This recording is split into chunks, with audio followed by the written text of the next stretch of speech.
বর্তমানে তুমুল জনপ্রিয় নাটকের জুটি হিমি নিলয়। হিমিকে নিলয় ছাড়া অন্য কোনো নায়কের সঙ্গে অভিনয় করতে তেমন দেখা যায় না। এ প্রসঙ্গে তিনি বলেন, আমাকে নিলয়ের সঙ্গে বেশি গ্রহণ করেছে দর্শক, তাই তার সঙ্গে বেশি অভিনয় করেছি, অন্যদের সঙ্গেও করছি। এদিকে গেল ঈদ উল ফিতরে দেশে কাটাতে পারেননি ছোট পর্দার জনপ্রিয় অভিনেত্রী জান্নাতুল সুমাইয়া হিমি। কারণ ঈদের আগের দিন কানাডার উদ্দেশ্যে দেশ ছাড়েন তিনি, তাই ঈদটি ভ্রমণের মধ্যেই কেটেছে তার। মাকে নিয়ে কানাডাতে গিয়েছেন হিমি, সেখানে তার ভাই থাকেন। মূলত ভাইয়ের সঙ্গে ঈদের ছুটি কাটাতেই সেখানে হিমির এবারের সফর। কানাডায় গিয়ে বেশ ফুরফুরে মেজাজে রয়েছেন অভিনেত্রী। মাঝে মধ্যেই ফেসবুক লাইভে এসে ভক্তদের জানাচ্ছেন কেমন কাটাচ্ছেন সেখানে, খবর নিচ্ছেন দেশের।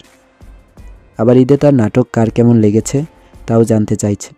তবে একটি সূত্র জানায় তিনি মূলত গরমের কারণে কানাডা পাড়ি জমিয়েছেন, তার ফিরতে দেরি হতে পারে।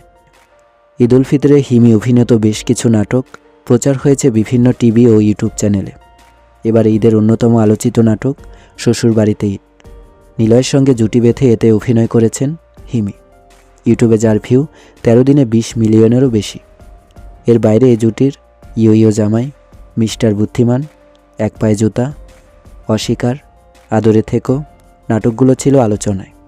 হিমি কমেডির বাইরেও এবার ঈদে একাধিক সিরিয়াস নাটকে অভিনয় করেও প্রশংসিত হয়েছেন। জানা যায় এখনই শুটিংয়ে ফিরছেন না এ অভিনেত্রী। কানাডায় আরও প্রায় 1 মাস থাকবেন তিনি। সব মিলিয়ে প্রায় 1.5 মাসের ছুটিতে রয়েছেন।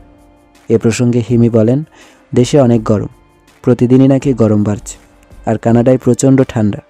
তবে বেশ ভালো লাগছে, কারণ সচরাচর আমার এত লম্বা ছুটিতে আসা হয় না। হয়তো শুটিংয়ে গিয়েছি বিভিন্ন দেশে, কিন্তু এবারই মাকে নিয়ে আসলাম।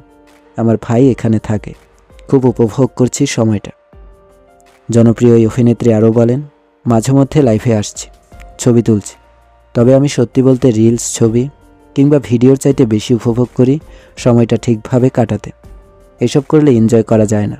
এদিকে হিমি জানান, আগামী মাসের শেষের দিকেই দেশে ফিরবেন, আর ফিরেই কোরবানি ঈদের কাজ নিয়ে ব্যস্ত হয়ে পড়বেন তিনি। ভিডিওটি কেমন লাগলো অবশ্যই কমেন্ট করে জানাবেন। এরকম আরও ভিডিও পেতে আমাদের চ্যানেলটি সাবস্ক্রাইব করে আমাদের সঙ্গেই থাকুন।